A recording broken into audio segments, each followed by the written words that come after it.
Aujourd'hui, les gens deviennent des pasteurs. Tout le monde veut devenir pasteur. Oh, je suis homme de Dieu. Les gens vont ouvrir des églises et deviennent des pasteurs parce qu'il y a l'argent. Il y a quelques-uns qui prient pour de vrai, mais il y a une grande majorité de gens qui veulent se faire de l'argent. Sinon, demandez-leur de se mettre ensemble, former une église, vous priez le même Dieu. Oh non, ma vision. Ah, mais quelle est ta vision? Moi, je pensais que la vision était la vision de Dieu. L'une des choses les plus graves qui puissent t'arriver, c'est tout simplement perdre ta capacité à réfléchir, perdre ta capacité à être raisonnable. La plupart des pasteurs de nos jours sont des hommes d'affaires, ce sont des escrocs, des aventuriers. Je ne dis pas tous, je dis que la plupart. Certains sont devenus des pasteurs parce qu'ils n'ont pas de boulot, certains sont devenus des pasteurs parce qu'il a trouvé que ça paye. Cela ne veut pas dire que c'est en réalité un pasteur. Surtout le noir. Vous avez placé des pasteurs et des hommes de Dieu à un niveau qu'il ne fallait pas, à un niveau qu'il ne faut pas. Vous leur avez donné des pouvoirs qu'il ne fallait même pas qu'ils puissent avoir. Quelqu'un disait, on n'a pas forcément besoin de forcer une personne à faire quelque chose ou à croire quelque chose. Il suffit simplement de rentrer dans sa tête, de l'influencer mentalement, psychologiquement. Et une fois que tu arrives vraiment à dompter la manière de penser, de réfléchir d'une personne, mon ami, tu peux le faire tout ce que tu veux, où que tu sois. Et malheureusement, c'est ce que utilisent beaucoup d'églises, beaucoup de pasteurs pour assujettir beaucoup de fidèles qui aujourd'hui ont perdu la raison. Réveillons-nous. C'est bien de prier, mais quand vous allez prier, emmenez avec vous votre cerveau. Beaucoup de gens, des farceurs, des aventuriers se servent aujourd'hui de l'amour de l'Africain qui a pour lui-même, pour les manipuler. Beaucoup d'évangélistes, des faux pasteurs sont nés aujourd'hui. Vous savez comment? C'est parce qu'ils savent que vous vous aimez vous-même. Ce n'est pas Dieu que vous aimez. Nous devons nous réveiller. Beaucoup de ces aventuriers ont compris que beaucoup d'Africains sont au fait égoïstes, égocentriques, des gens qui veulent leurs propres avantages. L'Afrique doit changer. Sans l'amour, on n'ira nulle part. Les gens sont égoïstes. Nous devons commencer à réfléchir avec nos cerveaux et plus avec nos émotions. L'Afrique est loin, à 1000 lieues de là où elle est censée être aujourd'hui. Et nous le savons. Et c'est tout ce qu'on va voir dans cette vidéo. Salut à toi, j'espère que tu vas bien. Moi, c'est Savi. Avant d'aller plus loin, comme d'habitude, n'hésite pas à t'abonner, à liker. Ça me ferait un grand plaisir. Le but de cette vidéo, ce n'est pas de rabaisser, de dénigrer qui que ce soit. Mais en tout cas, le but de cette vidéo, c'est simplement pousser des personnes qui se posent des questions à réfléchir. Malheureusement, aujourd'hui, nous sommes dans un monde, notamment la communauté africaine. Il y a des sujets qui sont très, très tabous. On peut pas en parler. Dès que tu en parles, les gens vont commencer à s'exciter, à s'énerver. Les Africains investissent tellement de leur temps, de leur personne, de leur identité dans la spiritualité. Mais il y a quelque chose qui m'intrigue. Pourquoi des peuples qui prient autant, un continent qui investit autant de son temps, de sa personne, de ses ressources dans la prière, a le plus des problèmes? Bref, une fois de plus, le but de cette vidéo, ce n'est pas de rabaisser, de critiquer ou de nuire à qui que ce soit, mais bien au contraire, c'est vraiment d'aborder des sujets sur lesquels beaucoup de personnes se posent des questions, dont moi-même. Pourquoi alors sommes-nous ceux, si nous sommes vraiment ceux qui prient autant et qui croient en un vrai Dieu, ceux qui vivent dans cette précarité, dans la misère, dans la jalousie entre nous, la méchanceté, vous savez, tout le monde déjà, en tout cas, de peau noire, a déjà été sujet à une forme de jalousie ou de méchanceté ou de dénigrement d'un proche. C'est choquant.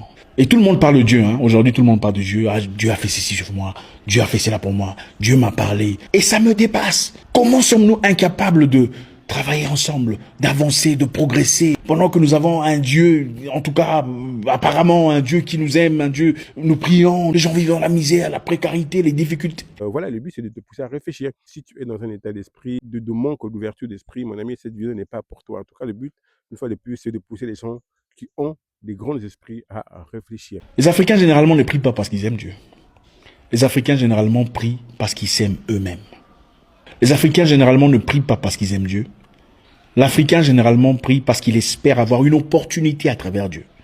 Une opportunité d'argent, une opportunité d'embauche. Il va prier, jeûner, crier, espérant avoir de la manne, quelque chose tombé du ciel, de l'argent. Les Africains ne prient pas parce qu'ils aiment Dieu. Les Africains, généralement, prient parce qu'ils veulent guérir d'une maladie. Parce qu'il y a peut-être une personne dans la famille qui souffre d'une maladie incurable, une maladie difficile à gérer. Et ils espèrent à travers Dieu, à travers la prière, à travers l'église, pouvoir guérir de cette maladie. Ce n'est donc pas parce qu'ils aiment Dieu, c'est parce qu'ils s'aiment eux-mêmes, ils veulent leur propre bien, leurs propres avantages, leur propre bien-être, alors ils espèrent l'obtenir à travers Dieu. Justement, pensant se servir de Dieu, hein, utiliser Dieu, quoi, comme si c'était un enfant. Bon, je vais l'utiliser, je serai en bonne santé. Je vais l'utiliser, je vais avoir de l'argent. Les Africains ne prient pas parce qu'ils aiment Dieu. Les Africains prient parce qu'ils veulent un mariage, parce qu'ils veulent concrétiser quelque chose. Ils veulent garder un fiancé, une fiancée, un homme ou une femme. Les Africains ne prient pas parce qu'ils aiment Dieu. Beaucoup d'Africains prient parce qu'ils veulent un visa. Ça fait 10 fois qu'ils l'ont raté, alors ils ont commencé à jeûner et prier, espérant pouvoir avoir le salut quelque part ailleurs, aux États-Unis, au Canada peut-être, en France, si pas en Belgique.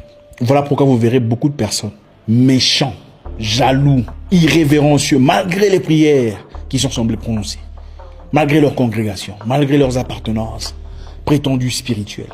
Voilà pourquoi vous ne comprendrez pas, vous voyez une personne dire des choses qui vous choquent, et vous vous dites, mais ce gars est censé être pasteur ou évangéliste, mais elle est censée être une femme active dans la prière, et ça vous choque.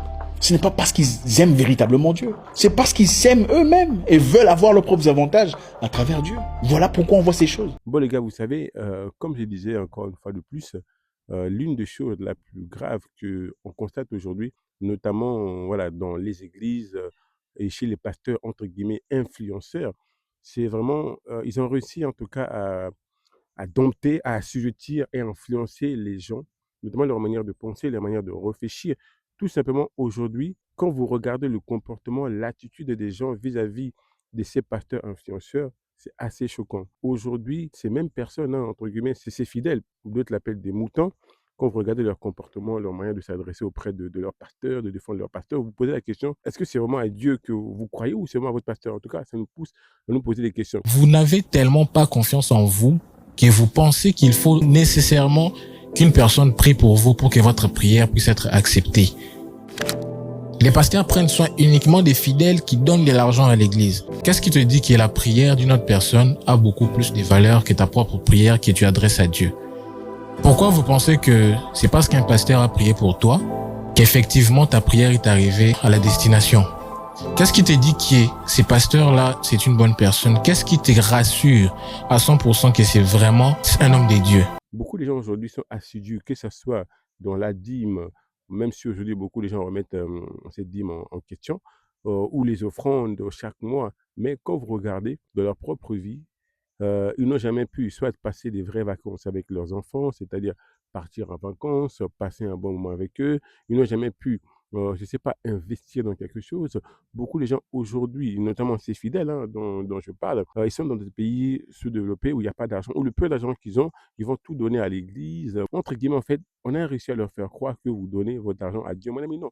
On ne donne pas l'argent à Dieu parce que l'or et l'argent appartiennent à Dieu. L'argent que tu donnes, c'est à ton pasteur. Aujourd'hui, ces mêmes fidèles, beaucoup, notamment dans certains pays, dans un grand pays qui est connu pour ça, hein, pour tout ce qui est église, beaucoup ne prendront jamais l'avion de leur vie. Beaucoup ne vont jamais sortir de ce pays. Mais les pasteurs influenceurs, les prophètes, tout ce que vous voulez, ou les apôtres, tout ce que vous voulez, vous êtes assidus dans vos offrandes, dans vos dîmes, vous leur donnez le peu d'argent que vous avez. En contrepartie, on vous dit que le fait de faire ça, votre vie va changer, vous allez devenir riche. Non, mon ami, si aujourd'hui tu es pauvre, c'est parce que tu es dans un pays où l'économie hein, n'est pas bonne. Vous êtes dans un pays où, en tout cas, il n'y a pas de création de richesse. Vous êtes dans un pays où vous êtes martyrisé. En fait, la richesse, c'est un pays qui le crée.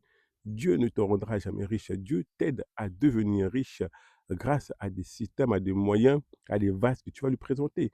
Une vase, ça peut être un business ou autre chose. Mais malheureusement, vous êtes dans des pays où il n'y a pas d'emploi, où l'État est corrompu, tout est corrompu. En Afrique, dans certains pays africains, tout le monde veut devenir politicien.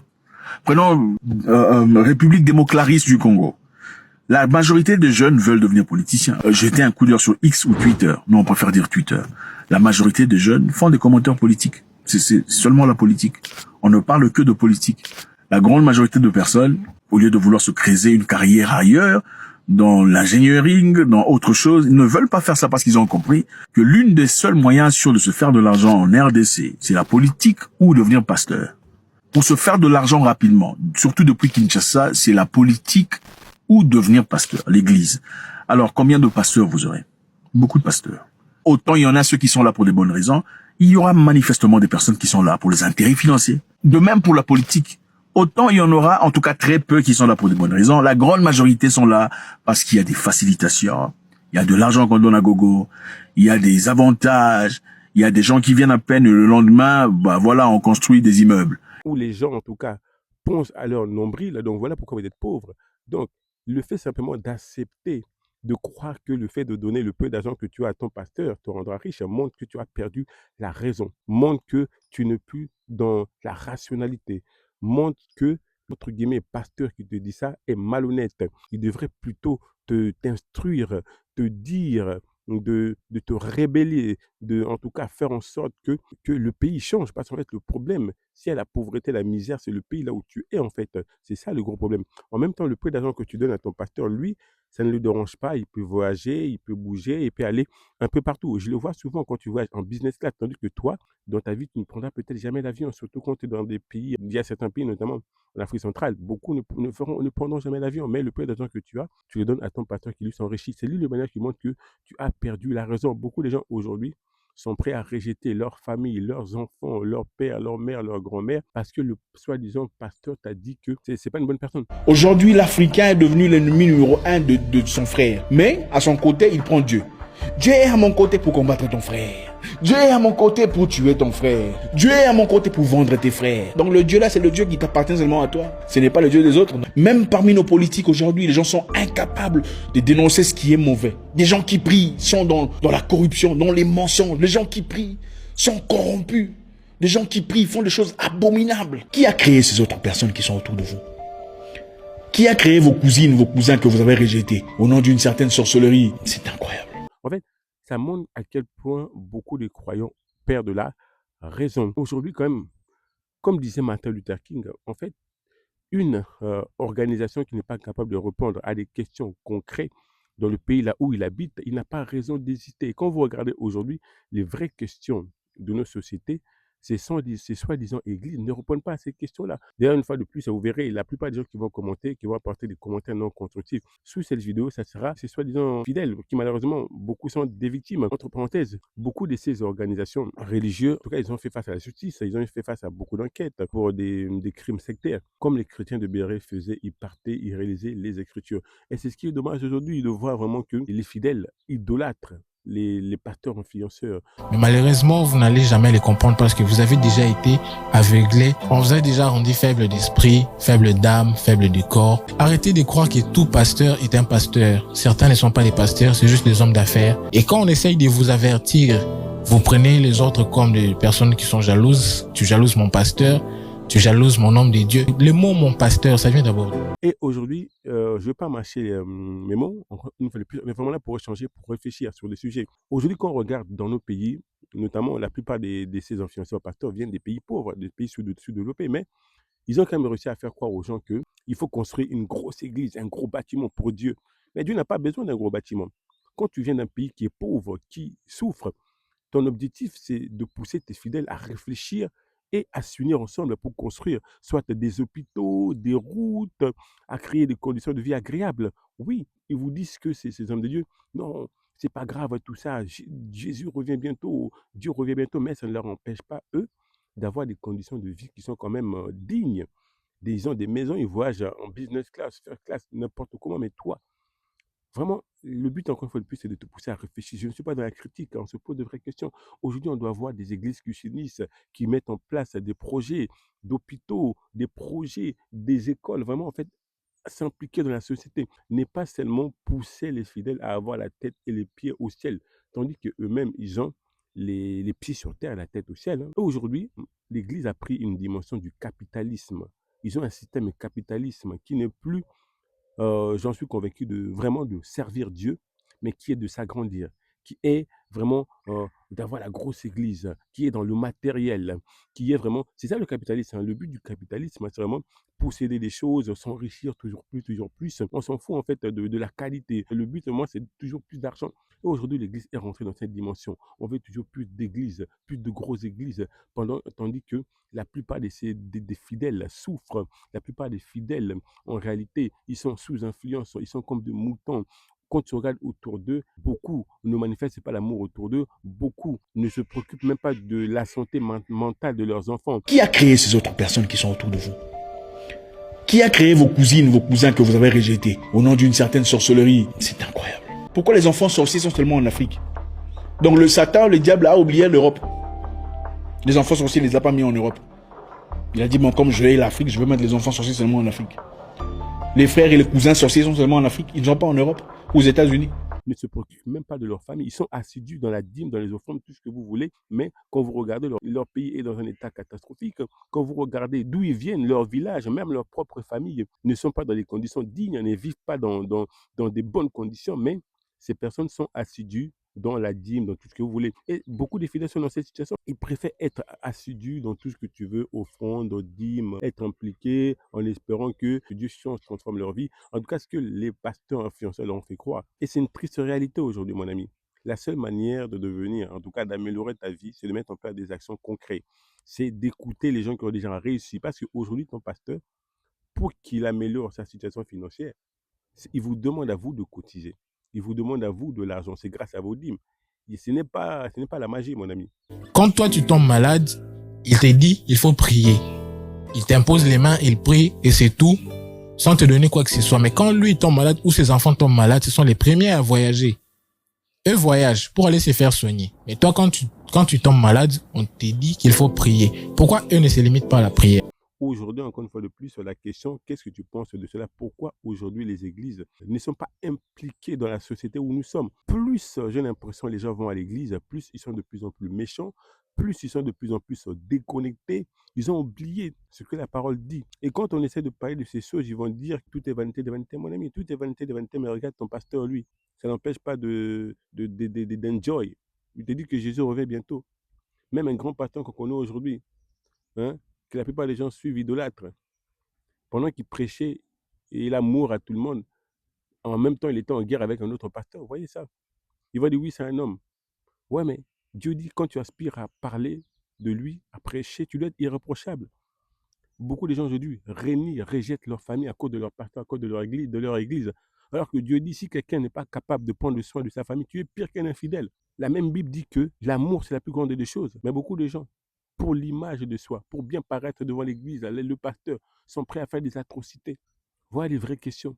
Est-ce que l'église d'aujourd'hui pousse vraiment les gens à être bien ou éloigne de plus en plus les gens de Dieu ou emmène de plus en plus les gens dans la perdition? Moi, c'est ce que je constate. Aujourd'hui, dans les pays comme la RDC, beaucoup des enfants sont dans la rue à cause des églises, à cause des pasteurs, parce que les parents ont une confiance aveugle par rapport au pasteur. Bref, les gars, donnez-moi votre avis en commentaire. Qu'est-ce que vous pensez de cette vidéo? Ça sera tout et moi, je vous dis à la prochaine vidéo. Ciao, ciao.